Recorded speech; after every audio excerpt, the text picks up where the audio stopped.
Good day, Orteans. Your lecturer for today is Professor Allan Santos, top 5 in the March 2012 Criminology's licensure examination.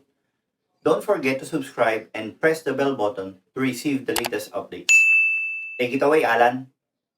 Under Section 5 of Republic Act 9165, if the offender of drug pusher utilize a minor or mentally incapacitated individual as runner, couriers, messenger, what is the penalty should be imposed?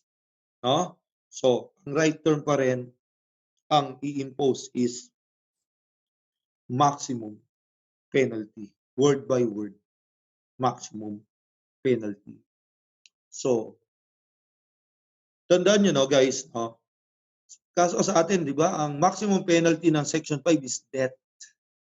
Kaso wala naman tayong death penalty ngayon eh. That is why, no, pinupush ni Senator Bato, once na nabuhay uli, yung death penalty na abrogated na hindi na nawala na, binubuhay. Once kasi kapag ito nabuhay yung death penalty law, no, madali na kasi nakalagay mismo sa batas natin sa drugs ang penalty na death penalty. So hindi mo na kailangan baguhin yung Republic Act 9165 kasi nakalagay na doon life imprisonment to death. Okay? So I want you to remember that, no? Pero sa atin ngayon, no? Wala tayong death penalty, so kulong pa rin talaga, no? Yung tao, kulong lang. Okay? So wala tayong death row. So, ito ay question ko. How about the financer? The financer. Financer, no, for example, ng pusher, siya yung taga-finance, financer ng pagdating doon sa maintenance, sa Section 6, maintenance maintenance of den, dive, and resort. Okay? Anong penalty ng isang financer? Tanda niya, iba ang financer sa coddler. Pag sinabi mong coddler, ito ay protector. Pag sinabi mong financer, ito ang taga-finance, bigay ng puhunan. Kailangan din ng puhunan yan eh. Hindi lang tapang ng apog ang kailangan, kundi puhunan, pera. So, siya ang taga-finance. Yung financer, anong penalty? Yes, tama si Raven. Kung ano ang maximum penalty, life imprisonment to death. Okay, maximum penalty rin ang sagot sa financer. Okay, maximum penalty. Bubuluin niya talaga, reclusion perpetua, Raven. Tama ka. Okay? How about ang coddler o protector? Anong penalty ng coddler o protector? Anong penalty? Ano ang ilang taon siyang makukulong? Okay? Ilang taong makukulong? Everybody, para alam nyo pag naging pulis kayo, alam nyo yung penalty ng nagpoprotekta ng isang drug syndicate. Okay? So, what is the answer, guys? Anong sagot? Okay? Yes. Di ba? 12 years and 1 day to 20 years. Yung financier, nabulok na sa kulungan. Okay, nabulok na sa kulungan.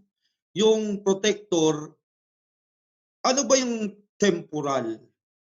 Bailable ba o non-bailable? Okay. Ano siya? Bailable ba o non-bailable? Guys, okay, pakisagot ako. Pag sinabi mong reclusion temporal, ito ba ay bailable or non-bailable? Yes, Raven, bailable. Okay? Magtataka kayo, no? Bakit yung financier mabubulok sa kulungan? Pero yung nagpo-protekta sa kanya, pwede pang mag-yansa. No? Di ba? Parang yung gumawa ng mga batas na to, naging mas malambot sa protector. Bakit kaya? Iwan ko sa inyo yung tanong na yan. Ako din nagtataka eh. Di ba? Dapat pare-pareha sila ng no penalty, no, mabulok eh. sa kulungan eh. Eh bakit kaya pag protector available pa, di ba? So, bakit kaya pag protector, no? Hindi kaya, no? Hindi kaya. Yung mga alam na natin, di ba? Yung mga nandyan, sila naman ang nagpo-protekta. So, kaya hindi sila gagawa ng batas na ikakapahamak nila. Okay? So, take note of that. Tataka ka lang bakit ang financier, maximum penalty, pagdating sa cuddler o protector, naging bailable, reclusion temporal. Okay. So, dapat pare-parehas, no? Kung meron akong gustong i-amend sa batas na yan, yan ang number 1. So, yung protector, life imprisonment then to death, di ba? Dapat lang. Okay. So, bakit parang lumambot doon sa part ng protector? Ayun, business-minded. Okay. Siyempre, hindi sila kukuha ng bato na ipupukpok sa ulo nila. Okay. So, let us now proceed to number 33. Okay? So, number 33, what is the answer, guys? Okay? Number 33, what is the answer? Yes, the answer is maximum penalty.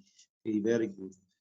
So, financier, under Section 5 of Republic Act 9165, what is the penalty for financier of these illegal activities? Okay, so the answer is maximum penalty. So, ano ba ang Section 6 of Republic Act 9165, guys? Di ba ito yung maintenance of den, dive, and resort? Maintenance of den, dive, and resort. What is the fine to be imposed to the offender for violation of Section 6 of Republic Act 9165? Ano ang yung nagme-maintain ng drugs doon sa den, dive, or resort or sa kanyang bahay? No? Kasi kaakibat na kaso yan eh. For example, pinasok ng pulis ang bahay mo, search warrant, nakakita ng drugs, no? Possession na, maintenance ka pa, section 6 ka pa, no? Dalawang kaso. So, what is the answer? Okay, tama si Jodeline. The answer is 500,000 to 10 million. So, maximum penalty din. Maximum fine. Okay, Bravo is the answer. So I want you to remember that.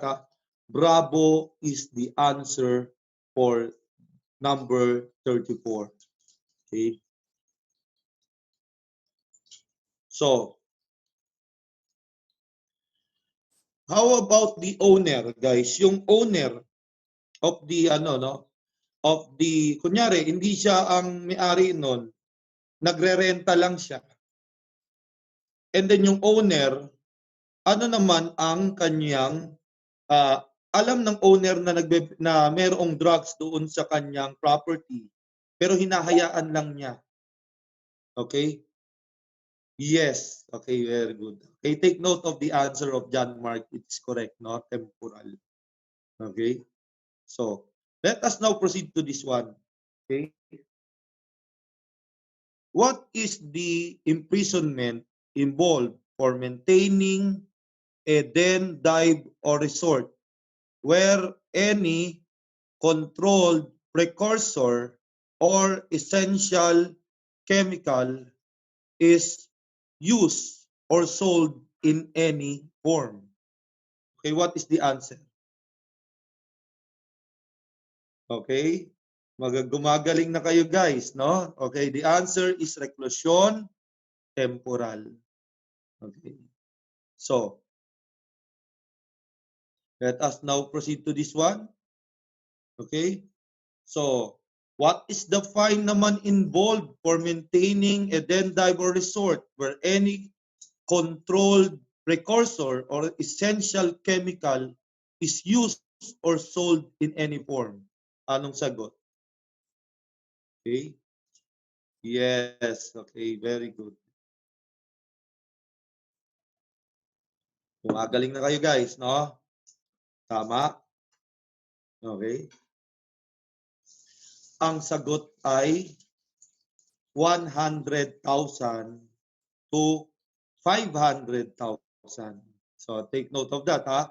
Pag ikaw ay nagtatago ng controlled precursor or essential chemical, no, na sa iyong bahay or sa den dive or resort, then no, ikaw ay magbabayad nito pag napatunayan ka. So I want you to remember in number 36, the answer is alpha.